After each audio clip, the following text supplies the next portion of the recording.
국민께서 안심하실 때까지 수입 규제 조치를 유지하겠다는 게 현 정부의 입장임을 말씀드리겠습니다. 후쿠시마 방사능 오염수 방류 때문에 많은 국민들께서 지금 불안해하고 계시는데요. 그래서 우리 식약처장님께 좀 질의를 하겠습니다. 업무 보고에도 나왔는데 지금 현재 식약처는 후쿠시마현을 포함해서 일본 8개 현 모든 수산물하고 그 다음에 15개 현 27개 품목 농산물을 수입 금지 조치를 하고 있죠. 네, 맞습니다. 네. 그리고 또 일본산 식품은 모든 방사능 검사를 지금 실시를 하고 있는데요. 이게 2011년 3월부터 보니까 약 38만 건, 네. 한 130만 톤 정도 검사를 하고 있는데 제가 시간이 없어서 질의를 좀 모아서 할 테니까 네네. 일괄적으로 답변 부탁드리겠습니다. 이렇게 일본이 방사능 오염수를 배출을 시작을 하게 되면 당장 그 일본 해역부터 방사능 오염 가능성이 있는데 지금 8개 현에 한정돼서 실시하고 있는 그 수입 금지 조치를 일본 전역으로 확대할 계획이 있는지 답변 부탁드리고요. 그리고 지난 18일에 고위 당정 협의회에서 윤석열 정부는 유통 전 국내산 모든 어종의 방사능 검사 체계를 구축하겠다고 발표를 했습니다. 그러면 국내산 수산물과 가공식품 방사능 검사를 일본 그 검사 기준처럼 할 수 있는지 또는 언제까지 그걸 실시할 계획인지 답변 부탁드리고 또 한 가지는 윤석열 정부는 일본보다 중국의 방사능 오염 배출이 더 심각하다라고 지금 주장을 하고 있습니다. 그렇다면은 중국산 수산물하고 가공식품까지 방사능 검사를 실시해야 하는데 지금 실시를 하고 있는지 어떻게 할 건지 답변 부탁드리겠습니다. 예, 일단 그 의원님이 질문하신 그 일본산 수산물을 전면 금지해야 되는가라고 여쭤보셨는데요.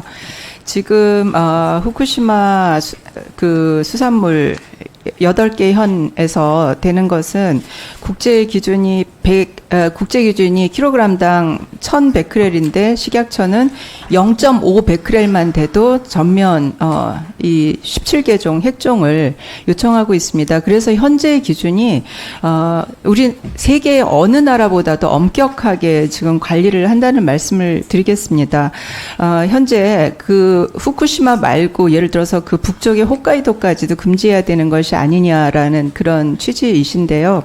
2011년에 원전 사고가 발생을 했을 때 그때도 이 홋카이도 지역에서 나온 그 식품들에 대해서는 방사능이 검출되지 않았습니다. 그러한 이유로 그때 방출됐던 원전 사고 때 수백 톤씩 방출되었던 그때는 알프스도 없었는데 그때에 비해서 이번에 오염수 방출은 그거에 비해서는 어느 정도 걸러지고 또 삼중수소들이 나온다고 해서 지금까지 통계 빅데이터의 기본에서 볼 때는 일본 전역에 수산물까지 금지하는 것에 대해서는 현재 그 조치를 유지하는 게 타당하다고 생각을 하고요. 네. 그 언제까지 이런 조치를 유지할 것이냐고 말씀을 하셨는데 국민께서 안심하실 때까지 수입 규제 조치 정서적으로 안심하실 때까지 수입 규제 조치를 유지하겠다는 게 현 정부의 입장임을 말씀드리겠습니다. 중국산 수산물 방사능 검사. 중국산 수산물과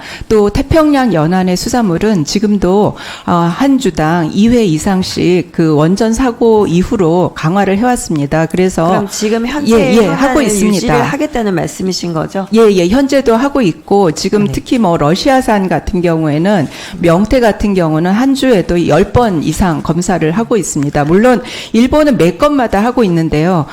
이런 중국산이나 러시아산 태평양은 매 건 할 수는 없는 것이고 무작위로 해서 한 주에 명태 같은 게 한 주에 5번씩 10번씩 한다는 말씀 드리고 싶습니다. 이미 강화하였습니다. 어쨌든 지난 18일에 김기현 국민의힘 대표께서 뭐라고 하셨냐면 오염수가 방류되더라도 우리나라 해양에 4, 5년 뒤에 도착하는 게 과학적 내용이라고 주장을 하고 있는데요. 저는 이 말이 너무 무서운 게 그러면 우리가 오염수 안전 검증을 4, 5년 뒤에 해야 되는데 그때 책임은 누가 질 거며 그렇지 않습니까? 만약에 이런 사태가 발생했을 때 책임질 사람은 아무도 없고 분명히 병든 국민만 남아있을 상황에 그게 정말 걱정이 되거든요. 국민의 안전을 해가 될 수 있다면 안전이 확인될 때까지 철저하게 점검해야 되는 게 우리 국가의 책임이라고 생각을 합니다. 그래서 지금 현재 유지하고 있는 것도 충분히 이해되지만 어떻게 더 철저하게 안전을 지킬 것인가에 대한 대책도 마련을 해야 되는데 시간차에 지금 해수의 방사능의 농도는 2011년 원전 사고 이후부터 지속적으로 우리 정부에서 그 해양의 방사능 농도를 측정해 온 것으로 저는 알고 있습니다. 그래서 2011년에 원전 사고 이후부터 지금까지 측정된 바에 의하면 우리나라 해수 농도의 방사능 농도의 유의적인 변화는 없었다고 제가 알고 있고요. 이번에 오염수가 방출되더라도 보다 철저하게 그 정부에서 해수의 방사능 농도를 측정하는 것으로 알고 있습니다. 그렇습니다. 네네, 예, 계속 꼼꼼하게 계속 점검할 예정입니다. 네.